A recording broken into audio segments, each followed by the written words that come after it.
Hey guys, Luke here. Today I'm going to show you the 7 mistakes that you need to avoid on a 0% business credit card application.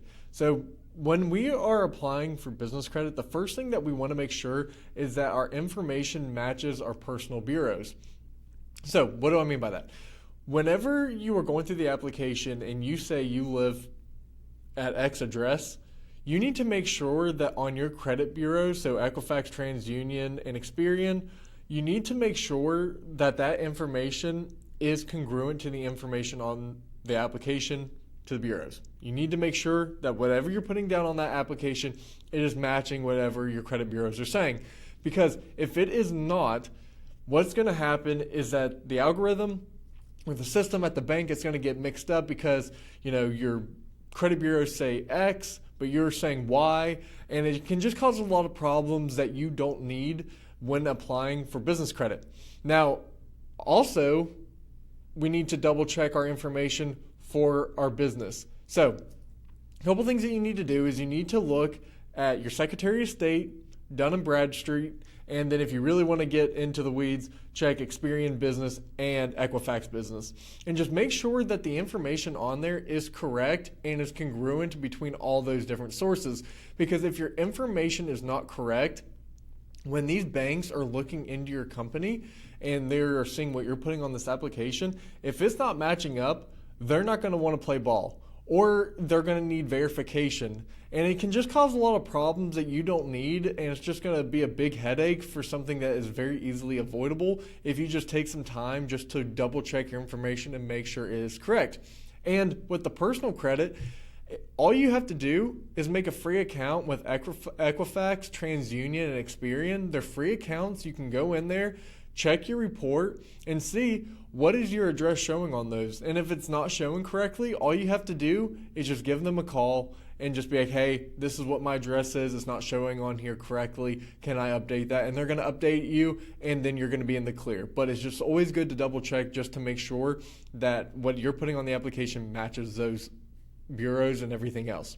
So once you've done that, another thing that you want to do is you want to make sure that you had fraud filters and bureau freezes turned off. You want those turned off because when you have a fraud alert put on your bureaus, whenever these banks are trying to look at your credit or when you try to apply, it's going to send an alert to you, and it's going to cause a little bit of a hiccup in the application process because that fraud alert is there specifically. So if there's an application that wasn't you, it's going to inform you, and it's going to try to stop it.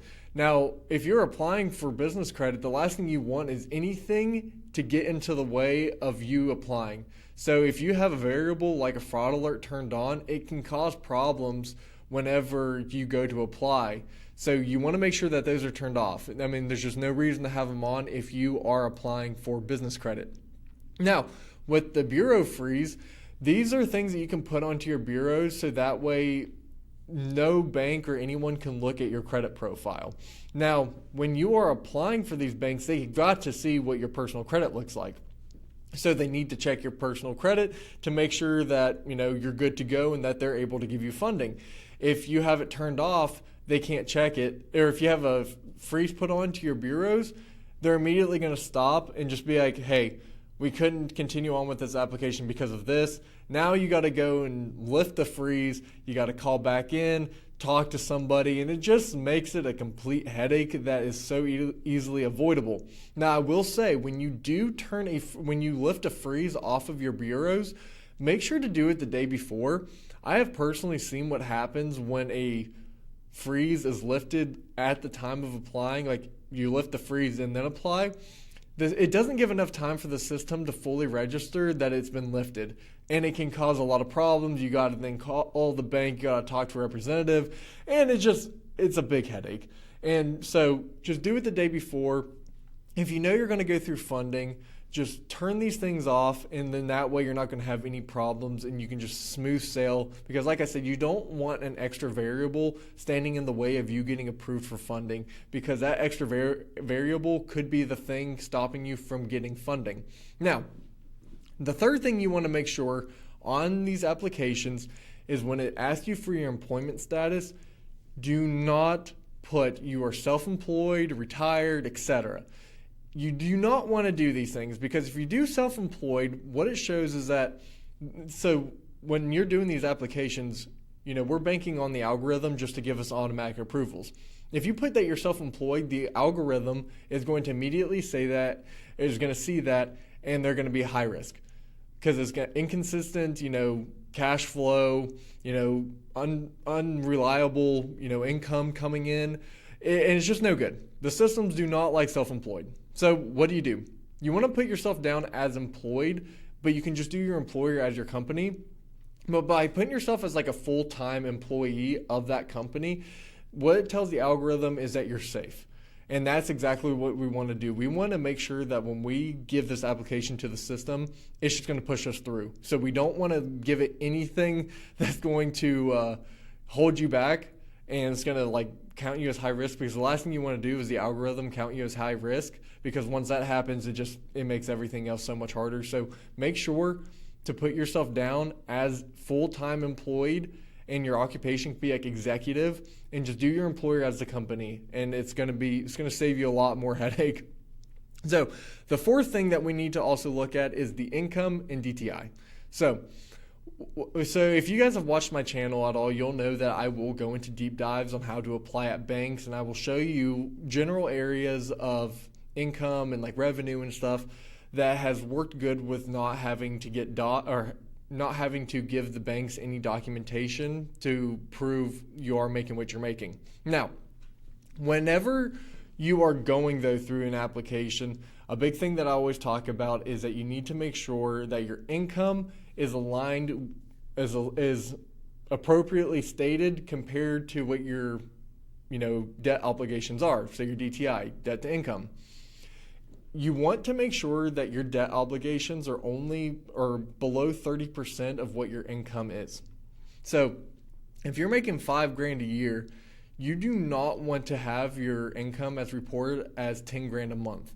If you do that, you're at 50%, utilization, or your debt obligations are 50% of your income. When banks are calculating this at the time of when you're applying, what's going to happen is that they're not going to approve you. If they do, they're going to give you a very tiny amount, because you are so you have so much debt already.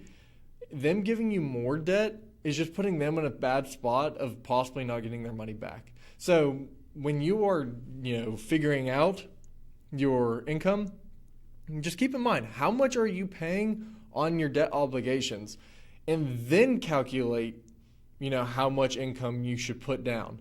And like I said, you want to keep it below 30%. Now with banks, banks vary. Some banks you can put high income and they won't ask for verification. Or, other banks will ask for a low amount. They're very conservative. So you got to make sure to understand what bank are you applying for and what data point ranges can you use. And once you figure that out, figure out what your debt is, and then, use both those numbers to figure out where you should put your numbers. So that's how I would go about that. But you need to make sure that your DTI is under 30%, because once you start going over that mark, you're really going to get in territory of either one, getting denied, or two, you're going to get very low limits.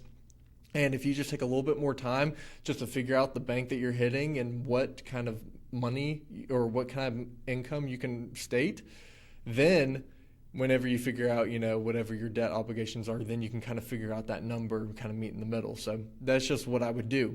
Now, number 5 is you want to, so your NAICS code, that is just saying what, industry your business operates under. There are good NAICS codes, and then there are bad ones. Bad ones, historically speaking, trucking does not get a lot of love from the banks. They see trucking and they want to run immediately. So if I were in trucking, for example, I might look into something like logistics consulting. If I'm in marketing or whatever, or some type of marketing, I would do maybe marketing consulting. Consulting usually is very favored with the banks. So whenever you are figuring out, whenever you are applying for these banks, you need to make sure that you understand is my business look risky to the bank? If it looks risky, the banks are just not going to want to play. So you got to find a code that accurately depicts your business, but is also shown in a way that is very safe. Because like I said, we don't want to add variables that are going to help the bank say no. We want to increase our chances of them saying yes. And by figuring out, what your code is, like what is your industry in? If you're in real estate, sometimes real estate, different parts of real estate are not favored by the banks. So maybe you do like property management as an NAICS code. Like I said, any type of consulting usually works really well with the banks. They like to see that. Figure out where your business sits, and then find a code that accurately describes your business, but also describes it in a way that's safe. Because like I said, we don't want to give the banks any reason to deny us. Okay, so now number 6, we want to make sure that whenever you are applying for the business credit, if the banks ask you like, why are you wanting this business credit? The last thing you want to do is say something like, oh, I'm starting a cannabis farm. Oh, I'm buying real estate and different stuff like this. Or, maybe I'm buying a meme coin or, crypto. You do not want to say these things to the bank because they're going to see that and they're going to be like, oh, he's going to lose all this money and he's not going to be able to pay us back. So what do you want to say? You want to say, oh, I'm, paying for marketing, inventory, expansion. You want to say that you're using this money to expand your business, anything that helps grow your business. And also, you don't have to go in super detail. You don't have to go into a lot of depth. Just have a story. If they ask you, why do you want this funding? Oh, I'm trying to market myself so I can grow, so I can grow a little bit more. Or I'm trying to get 5 more clients a month. Okay. Now that is something that they can see, oh, he's trying to grow. If he gets 5 more clients a month and, they're paying him X amount of money per month, that's that much, he's going to be able to pay us back. Now, if you're saying, oh, I'm going to buy this super risky investment, they're not going to want to give you money because if they think that you're going to spend all the credit that they're giving you and you lose it and you have no return, they're not going to want to give it to you. So this is just what you've got to look out for. Now, finally, this isn't so much to say as like what to put on the application, but this is very important. When you are applying, just do it from your house or your office. If your address is like your business address is the same as your home address, just apply from your home. If you have, a home address or a business address, you could apply from either one. Usually doing it from home works great, but don't use a VPN. VPNs used to be able to work, but banks are getting very smart now where they are able to track. They're able to sniff out these things. If they think that you're using a VPN, the first thing that's going to come into their head is fraud. You do not want the bank to think that you're fraud because if you are just torching any kind of relationship with the bank. So if you're going to apply, just do it at your house or, maybe do it at your office. Primarily, I would recommend more so the house because that is always what's going to be on your credit profile. When they are looking at your credit, they are going to see your house as long as it's accurately reporting on your credit. But if you do it from your house, you're not going to have any problems. If you do a VPN, like I said, in the past it used to be able to work. A lot of people will argue that it still does. I am not a proponent for them. Banks are so smart now that they're picking up on these things. And why even take the chance that it fails when you can just do it at your home? To me, it's simple. Just do it from your house and, save yourself any hassle. So just a little bit of a recap. Make sure that your credit bureaus are congruent. The information that you're putting on this application, make sure like your home address, it's reporting accurately to the credit bureaus. And like I said, just get free accounts and it's easy to change it if it's not accurately reporting.